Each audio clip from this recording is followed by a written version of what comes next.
Good morning friends, welcome to Sara math classes. Sara math classes में आप सब लोगों का स्वागत है। आज के इस वीडियो में हम HCF एंड LCM कवर करेंगे, जिसको हिंदी में महत्तम समापरिवर्तक एवं लघुत्तम समापरिवर्तक कहते हैं। आप हमारी वीडियो को कम से कम 1 या 2 बार ज़रूर देखें ताकि ये टॉपिक आपका क्लियर हो जाए और इससे रिलेटेड जो भी क्वेश्चन एग्ज़ाम में आते हैं वो आप हल कर लें। किसी भी एग्ज़ाम की तैयारी करने से पहले कुछ चीज़ें ध्यान में रखना ज़रूरी है। सबसे पहले उस एग्ज़ाम का सिलेबस आपके हाथ में होना चाहिए कि एग्ज़ाम में क्या आएगा, किस तरीके के क्वेश्चन आएंगे या उसका सिलेबस क्या है। उसके बाद जो भी उसके लास्ट ईयर के पेपर हैं, 2 ईयर्स के, 4 ईयर्स के, 5 ईयर्स के या 10 साल के जो भी हैं, वो उन सारे पेपरों को आप हल ज़रूर करेंगे और उनको याद भी करेंगे, क्योंकि बहुत सारे क्वेश्चन जो हैं रिपीट हो जाते हैं और आपको ये भी आइडिया लग जाएगा कि किस तरीके के एग्ज़ाम में क्वेश्चन आते हैं और आपकी तैयारी अभी तक कितनी हुई है। तो लास्ट ईयर के पेपर ज़रूर ख़रीदें और उनको हल भी करें और उनको याद भी करें। ये बहुत ज़रूरी होता है किसी भी एग्ज़ाम को क्लियर करने के लिए। 2 चीज़ें कि उसका सिलेबस हो और लास्ट ईयर के पेपर हों। तो आप अपनी पढ़ाई जारी रखिए और जो भी टॉपिक आप पढ़ रहे हैं वो पूरा क्लियर करके पढ़ें। ऐसा ना हो कि आपने आधा अधूरा पढ़ा और छोड़ दिया, क्योंकि अधूरी पढ़ाई किसी भी काम की नहीं होती है। और आप अपनी पढ़ाई करते रहिए, बीच में कोई भी गैप ना करें। अगर बीच में आप गैप कर देते हैं, मान लें आपने 1 साल की पढ़ाई की है और बीच में आपने 3 मंथ 4 मंथ का गैप कर दिया, तो उससे जो भी आपने 1 साल में पढ़ा है वो सारा का सारा आपका याद नहीं रहेगा और आप भूल जाएंगे। तो आप अपनी पढ़ाई तब तक कंटिन्यू रखिए जब तक आपका फाइनल सिलेक्शन कहीं हो ना जाए। शुरू करते हैं HCF एंड LCM महत्तम समापरिवर्तक एवं लघुत्तम समापरिवर्तक। तो सबसे पहले हमें ये HCF LCM पढ़ने के लिए हमें ये पता होना चाहिए कि गुणनखंड और गुणज क्या होते हैं।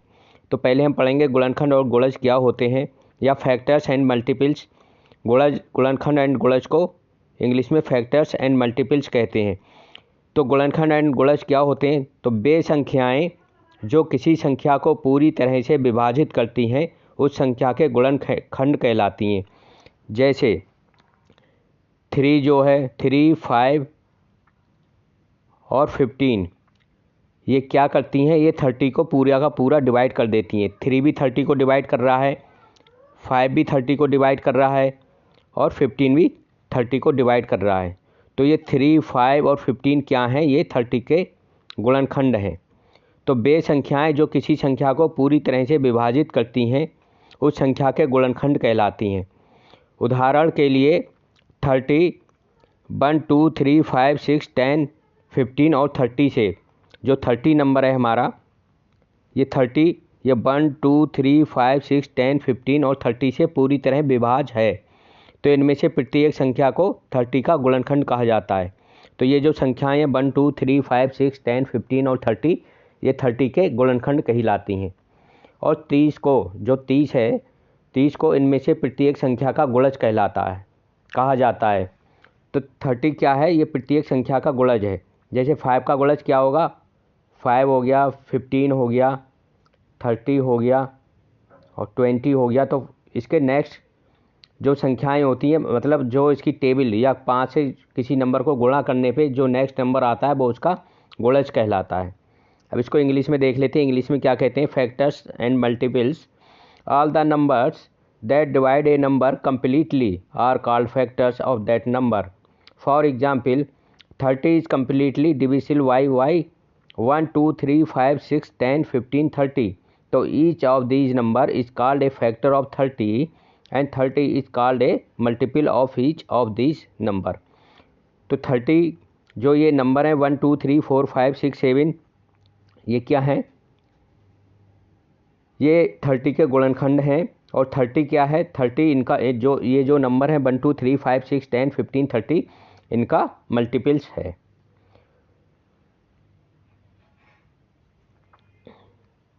अब मासा क्या होता है? महत्तम समापरिवर्तक क्या होता है? 2 या 2 से अधिक संख्याओं का मासा बहुत बड़ी से बड़ी संख्या होती है। ये यहाँ ये याद रखेंगे, बहुत बड़ी से बड़ी संख्या होती है जो प्रत्येक दी गई संख्या को पूर्णतः विभक्त कर दे। जैसे 15, 30 तथा 45 का मासा 15 है, क्योंकि 15 ये सबसे बड़ी संख्या है जो 15 को भी डिवाइड कर रही है या 15 को भी पूरा का पूरा भाग कर रही है, 30 को भी पूरा का पूरा भाग कर रही है और 45 को भी पूरा का पूरा 15 से भाग हो रहा है। तो बहुत बड़ी से बड़ी संख्या जिससे 2 या 2 से अधिक संख्याएं पूरी तरह विभाजित हो जाती हैं, उन संख्याओं का मासा कहलाती हैं। अब मासा को इंग्लिश में क्या कहते हैं? HCF, highest common factor. तो the largest number that divides 2 or more numbers is the highest common factor for those numbers. For example, HCF of the numbers 15, 30 and 45 is 15. 15 is the largest number that divides each of these numbers and hence is the HCF for these numbers. HCF is also known as greatest common divisor. तो HCF को दूसरा नाम क्या है? Greatest common divisor. इसका दूसरा नाम भी होता है, इसको भी याद कर लेंगे। कहीं एग्जाम में अगर पूछ लिया आपसे ग्रेटेस्ट कॉमन डिवीज़र क्या है, इनका ग्रेटेस्ट कॉमन डिवीज़र निकालें तब आपको कन्फ्यूज़न हो जाएगा। इसलिए HCF का सेकंड नाम क्या है? Greatest common divisor. इसको भी याद कर लेंगे। उसके बाद लघुत्तम समापरिवर्तक लासा या LCM। LCM क्या होता है? अभी HCF में हमने पढ़ा था, वो बड़ी से बड़ी संख्या जो 2 या 2 से अधिक संख्याओं को विभाजित करती है वो उसका HCF कहलाती है। लेकिन लासा में क्या होता है? लासा में बहुत छोटी से छोटी संख्या जो प्रत्येक दी गई संख्या द्वारा पूर्णतः विभक्त हो जाए, दी गई संख्या का लघुत्तम समापरिवर्तक कहलाती है। जैसे 6, 8, 12, 24, 30 का लासा कितना होगा? 120 होगा, क्योंकि 120 जो है ये छोटी संख्या है जो 30 से भी डिवाइड हो रही है, 24 से भी डिवाइड हो रही है, 12 से भी डिवाइड हो रही है, 8 से भी डिवाइड हो रही है और 6 से भी डिवाइड हो रही है। तो 120 से छोटी कोई संख्या नहीं होगी जो इन सब नंबरों से डिवाइड हो।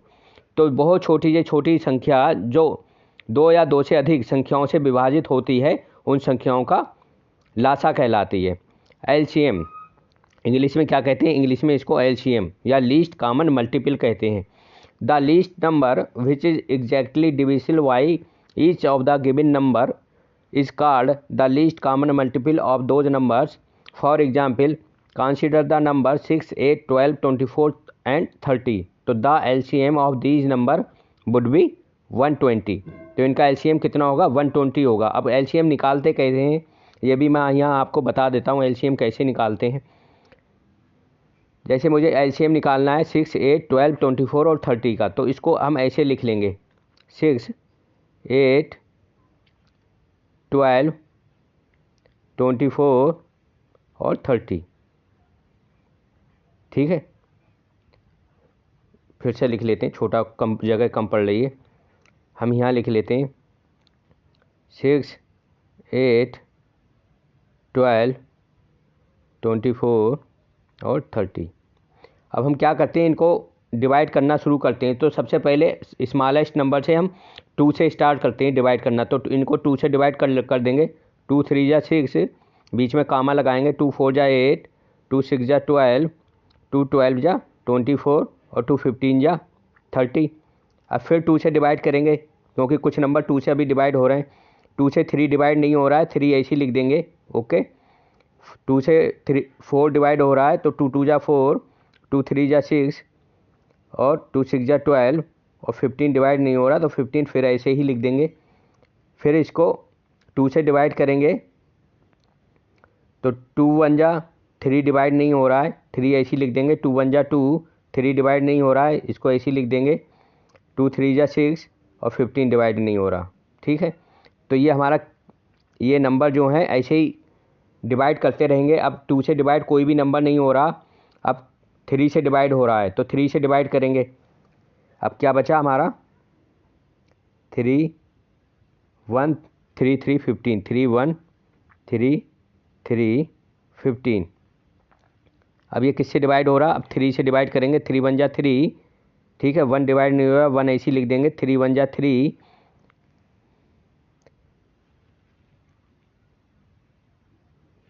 और 3 1 जा 3 और 3 5 जा 15। फिर किससे डिवाइड हो रहा है? 5 से। अब तो 1 ऐसी लिख देंगे, जो डिवाइड नहीं हो रहा है उन नंबरों को ऐसी लिख देते हैं। 1 1 1 और 5 1 जा 5। तो सारे ये नंबर अब 1 आ गए तो यहीं पे रुक जाते हैं। ये किससे डिवाइड हो गए? 5 से। तो अब इन सबकी मल्टीप्लाई करेंगे तो कितना आएगा, तो ये जिन नंबरों से हमने डिवाइड किया, जैसे 2 फिर 2 था फिर 2 था, तो इन सबको हम ऐसे मल्टीप्लाई करेंगे जिनसे डिवाइड कर रहे हैं, 3 फिर 5 ऐसे आ रहा था हमारा, तो इनको मल्टीप्लाई करेंगे तो कितना आएगा, सारा का सारा ये 120 आ जाएगा, ये 120 आ जाएगा इनका लासा। ठीक है, अभी मैं नेक्स्ट और क्वेश्चन कराऊंगा, तब आपका क्लियर हो जाएगा कि लासा निकालते कैसे हैं।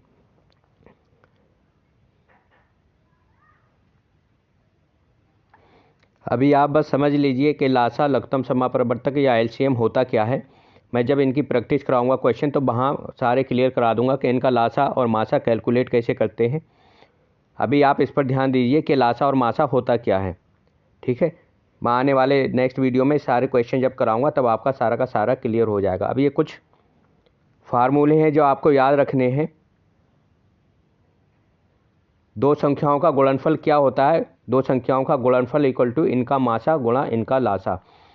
इस फार्मूले पे बहुत सारे क्वेश्चन आते हैं, ये आपको याद जरूर रखना है। Product of two numbers equal to HCF into LCM। Question आता क्या है, क्वेश्चन ये आता है, दो संख्याओं का गुणनफल दे दिया, मान ले दो संख्याओं का गुणनफल 30 दिया है क्वेश्चन में, इसमें पहली संख्या 10 है तो दूसरी संख्या क्या होगी, तो कैसे निकालेंगे। तो इनका गुणनफल मान लें 30 है, तो पहली संख्या 10 है तो दूसरी संख्या हमको निकालना है, दूसरी संख्या x मान ली, b मान ली, सॉरी दूसरी संख्या हमने b मान ली, तो b इक्वल टू क्या हो जाएगा, 30/10। तो दूसरी संख्या क्या हो जाएगी बताइए, b इक्वल टू कितना आया 3, तो दूसरी संख्या 3 हो जाएगी। तो ऐसे बहुत सारे क्वेश्चन आते हैं निकालने के लिए, तो इस फार्मूले को आप, ये बहुत इंपॉर्टेंट फार्मूला है, इसको आप याद रखेंगे, ये इम्पोर्टेंट है, इसको आप याद ज़रूर रखेंगे। अगर अब फ्रैक्शन या भिन्न दिए होते हैं तो उनका मासा और लासा निकालना होता है, तब कैसे निकालेंगे। तो ये दो फार्मूले हैं आपको याद करने हैं, एक ये फार्मूला है और लासा का आगे फार्मूला आएगा। तो भिन्नों का मासा क्या होता है, भिन्नों का मासा इक्वल टू अंशों का मासा, जो ऊपर वाले नंबर है उनका मासा और नीचे वाले नंबर का लासा। ठीक है, तो भिन्नों का मासा निकालना है, तो जो मासा अगर निकालना है तो मासा ऊपर आएगा, अंशों का मासा निकालेंगे और हरों का लासा निकालेंगे। तो HCF of a fraction equal to HCF of numerators upon LCM of denominators. ठीक है, HCF ऑफ फ्रैक्शंस क्या होते हैं, न्यूमरेटर का HCF अपॉन डिनोमिनेटर का LCM। अब भिन्नों का लासा कैसे निकालते हैं, भिन्नों का लासा जैसे मासा निकालते थे ऐसे ही लासा निकालेंगे। इसमें क्या होगा, भिन्नों का लासा इक्वल टू क्या होगा, अंशों का लासा। ये याद रखना, हमको लासा निकालना है तो ऊपर लासा निकालेंगे, जो अंश होंगे उनका लासा निकालेंगे और हरों का मासा निकालेंगे। हर का क्या निकालेंगे, हरों का मासा। तो कंफ्यूज मत होना, जो भी निकालना होता है, लासा निकालना होता है तो लासा ऊपर आएगा, मासा नीचे आएगा। मासा निकालना होता है तो मासा ऊपर आएगा और लासा नीचे आएगा, तब उल्टा हो जाएगा। तो LCM of a fraction equal to LCM of numerator upon HCF of denominators. तो ऐसे हम निकाल लेंगे। ठीक है, फिर ये फ्रैक्शन के लिए है, जो जिन फ्रैक्शंस का हमको निकालना है LCM या HCM, ये उनके लिए फार्मूला होता है, या भिन्नों के लिए ये फार्मूला होता है। तो महत्तम समापरिवर्तक ज्ञात करने की विधियाँ क्या हैं, मेथड्स ऑफ कैलकुलेटिंग HCF। तो इसकी कई सारी विधियाँ हैं। एक गुणनखंड विधि है। गुणनखंड विधि क्या होती है, इस विधि में दी गई संख्याओं के रूल गुणनखंड ज्ञात करते हैं। क्या करते हैं, जो रूल गुणनखंड क्या होते हैं कि उसके बाद उसका फर्दर कोई गुणनखंड नहीं होता है, तथा जो संख्याएं सभी में सर्वनिष्ठ या कॉमन हो उनका गुणा करते हैं।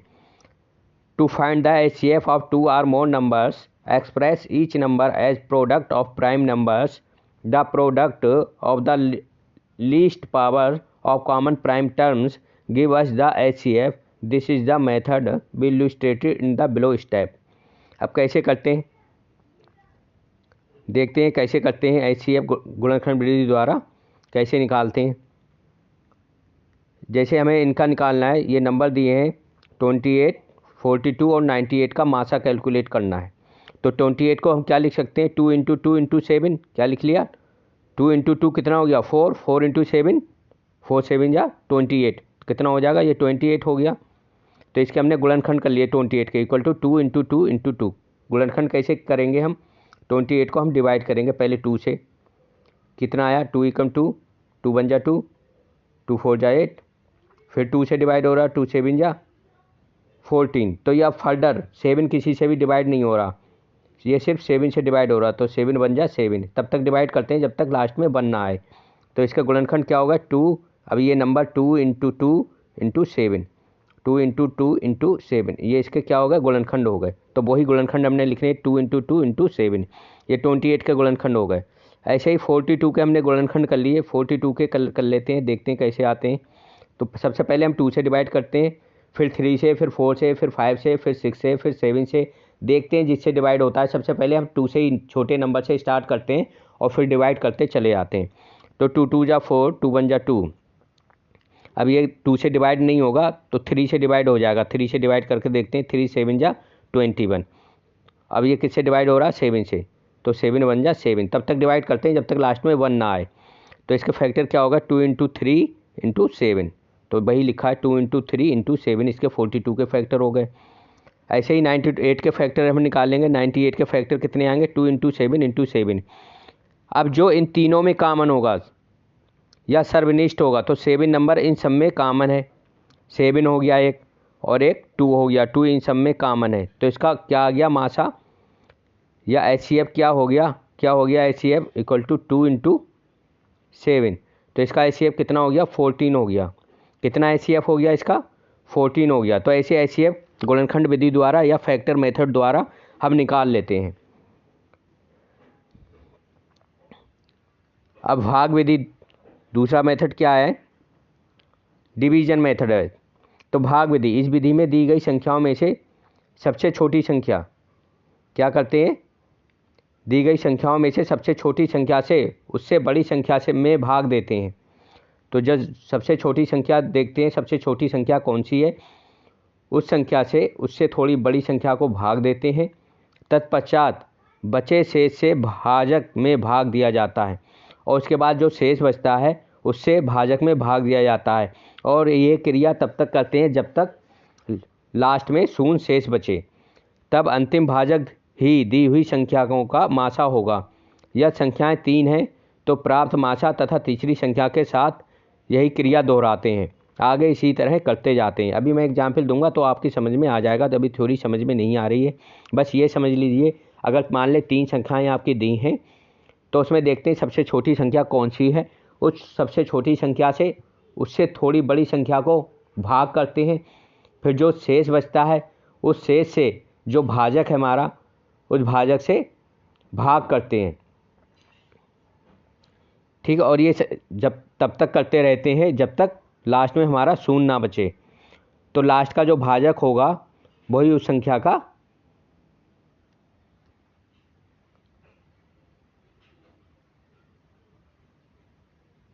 जो अंतिम भाजक होगा वो उस संख्या का मासा होगी।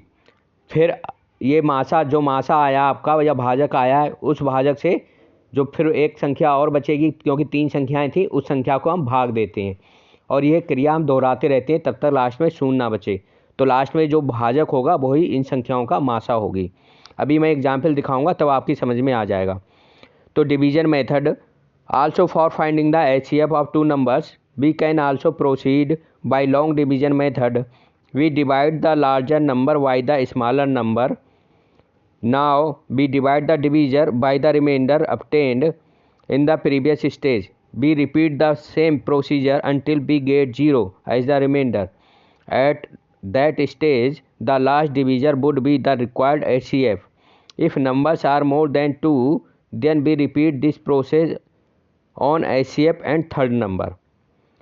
तो सबसे पहले हम छोटे नंबर से उससे थोड़े बड़े नंबर को डिवाइड करते हैं और डिवाइड करते आते हैं जब तक लास्ट में 0 ना आए। तो लास्ट का जो डिवीज़र होगा उससे फिर थर्ड नंबर को डिवाइड करेंगे और ये रिपीट करते रहेंगे जब तक लास्ट में 0 ना आए। तो लास्ट डिवीज़र जो होगा वो क्या होगा, वो इसका HCF होगा। अब एग्जाम्पल देखते हैं कैसे करते हैं। मान ले ये 3 नंबर्स हैं, जैसे 36, 54, 81, इनका मासा निकालना है। तो यहाँ सबसे छोटा नंबर कौन सा है? 36 है। स्मॉलेस्ट नंबर क्या है? 36 है। और उससे बड़ा नंबर 54 है और सबसे बड़ा नंबर 81 है। तो हम क्या करेंगे? 36 से 54 को हम डिवाइड कर रहे हैं। क्या कर रहे हैं? 36 से 54 को हम ये डिवाइड कर रहे हैं। कैसे डिवाइड कर रहे हैं? 36 से 54 को हमने डिवाइड किया, ठीक है। रिमाइंडर कितना आया? रिमाइंडर आया 18। 36 से 54 को हमने डिवाइड किया, रिमाइंडर कितना आया? 18। अब 18 से 36 को हम डिवाइड करेंगे। किसको डिवाइड करेंगे? रिमाइंडर से रिमाइंडर 18 आया, 18 से फिर 36 को हम डिवाइड कर रहे हैं। इस 18 से फिर 36 को, जिससे हम भाग दिया था, उसको डिवाइड करेंगे। फिर रिमाइंडर क्या आया? 0 आया। क्या आया? रिमाइंडर 0 आ गया। तो 36 और 54 का मासा क्या हो गया? 18 हो गया, क्योंकि जो लास्ट भाज होता है उससे, जो लास्ट भाजक होता है वो उसका मासा होता है। तो ये लास्ट 18 आया, क्योंकि इसके बाद कोई रिमाइंडर बच नहीं रहा, 0 रिमाइंडर बच रहा है। तो ये 18 जो है इसका मासा हो गया। किसका? 36 का और 54 का। अब क्या करेंगे? हमारे पास नंबर तो 3 थे, लेकिन अभी हमने 2 नंबर का निकाला। अब 81 बचा। कितना बचा? 81। अब हम क्या करेंगे नेक्स्ट स्टेप में? हमारा यहाँ क्या आया था? इनका मासा 18 आया था। अब 18 से डिवाइड करेंगे। किसको? 81 को। अब 18 से हम 81 को डिवाइड करेंगे, ठीक है। तो 18 4 जा 72। कितना आया?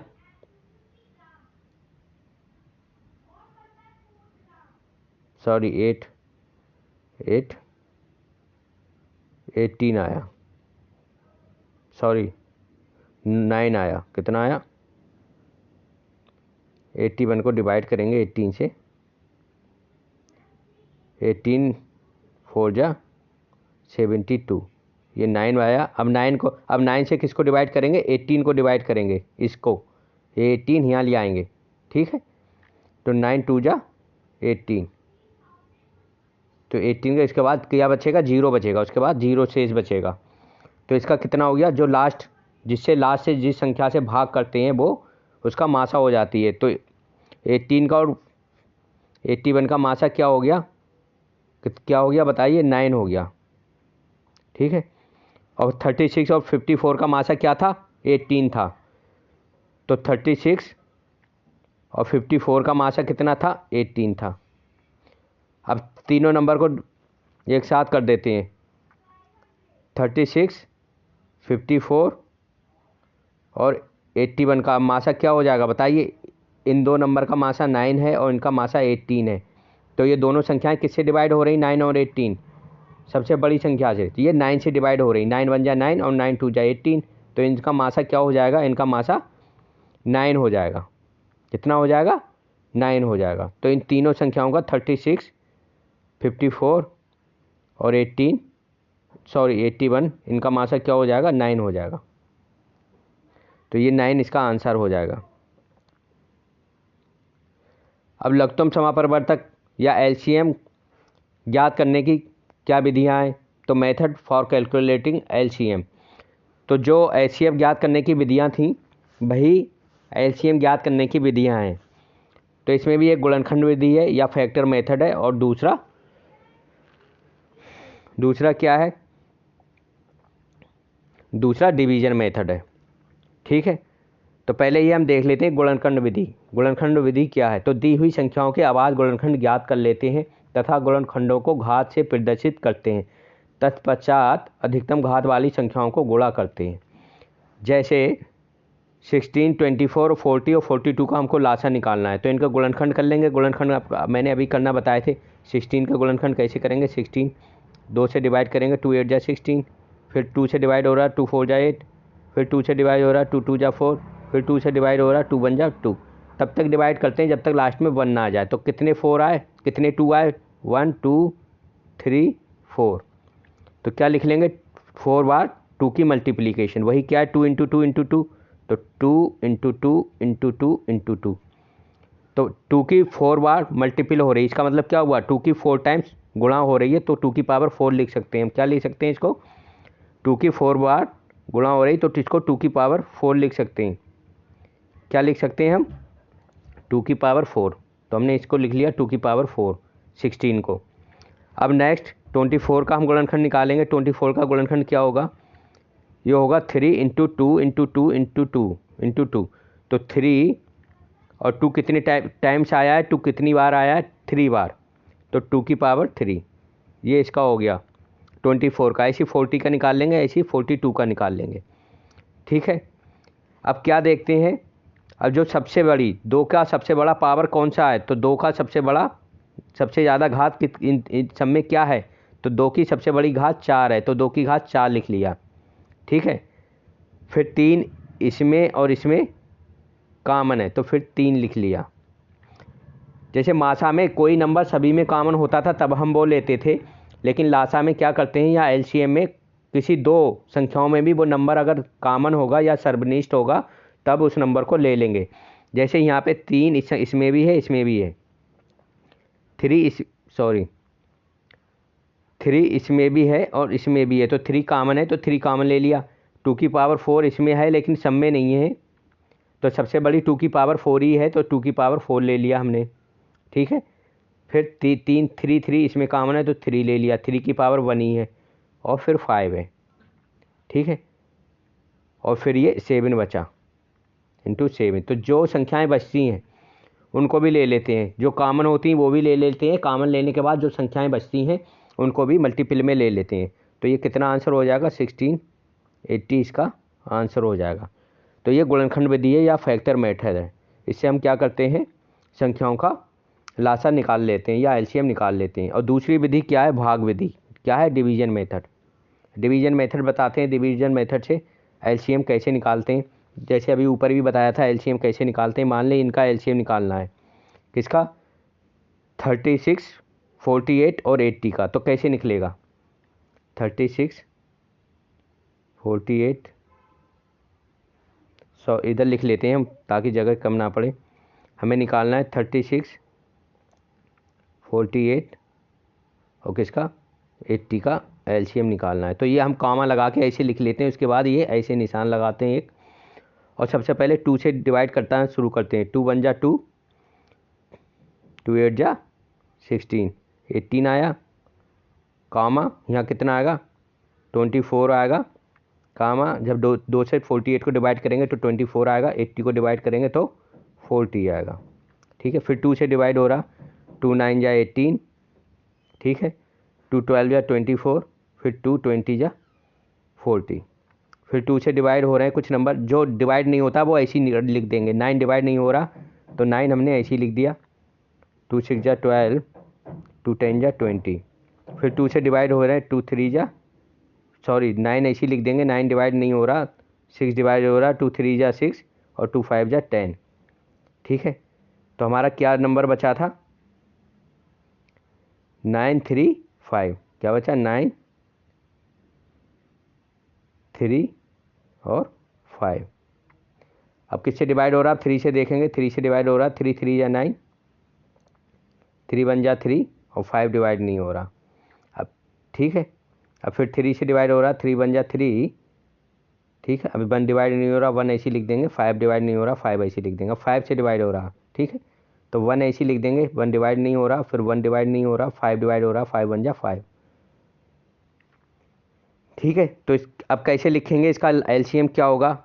अब ये सारे नंबर मल्टीप्लाई करेंगे, 2 इंटू 2 इंटू 2 इंटू 2, ठीक है, फिर उसके बाद इंटू 3 और इंटू 5, तो क्या होगा इनका एलसीएम, 2 इंटू 2, ये वाला 2, ये वाला 2 ले लिया 2, फिर इंटू ये वाला 2 लेंगे इंटू 2, फिर ये वाला 2 लेंगे इंटू 2, फिर ये वाला 2 लेंगे इंटू 2, ठीक है, फिर ये वाला 3 लेंगे इंटू 3, फिर ये वाला 3 लेंगे इंटू 3, इंटू 3, फिर ये वाला 5 लेंगे इंटू 5। तो इन सब की अब मल्टीप्लाई करेंगे, 2 into 2 into 2 into 2 into 3 into 5 into 3 into 5, तो इनका मल्टीप्लिकेशन आएगा 1680। कितना आएगा, 720। इनका मल्टीप्लिकेशन कितना आएगा, 720। तो ये इसका आंसर हो जाएगा। डिवीजन मेथड से ऐसे करते हैं। तो आज की वीडियो में सिर्फ इतना ही। नेक्स्ट वीडियो में हम इनसे रिलेटेड जो भी क्वेश्चन है वो क्वेश्चन लेकर आएंगे ताकि आपकी सारी चीज़ें क्लियर हो जाएं। अगर हमारी वीडियो आपको पसंद आए तो इसको लाइक करें, सब्सक्राइब करें और अपने फ्रेंड्स के साथ शेयर भी करें। आप एक चीज़ ध्यान में ज़रूर रखिए, जो भी आप टॉपिक पढ़ रहे हैं कम से कम उसको 1 या 2 बार ज़रूर पढ़ें ताकि वो चीज़ें आपकी क्लियर हो जाएं और आपको याद हो जाएं। और चीज़ें समझकर पढ़ें, उनको रटने की कोशिश बिल्कुल ना करें, क्योंकि रटी हुई चीज़ें याद नहीं रहती हैं। आज आपको याद रहेगी, कल याद रहेगी, लेकिन 2-3 दिन बाद आप उसको भूल ही जाएंगे। और उससे रिलेटेड अगर थोड़ा क्वेश्चन चेंज होकर आ जाता है फिर वो आपसे नहीं हो पाएगा। तो चीज़ों को समझते रहिए और पढ़ते रहिए। आज के लिए बस इतना ही। Thank you.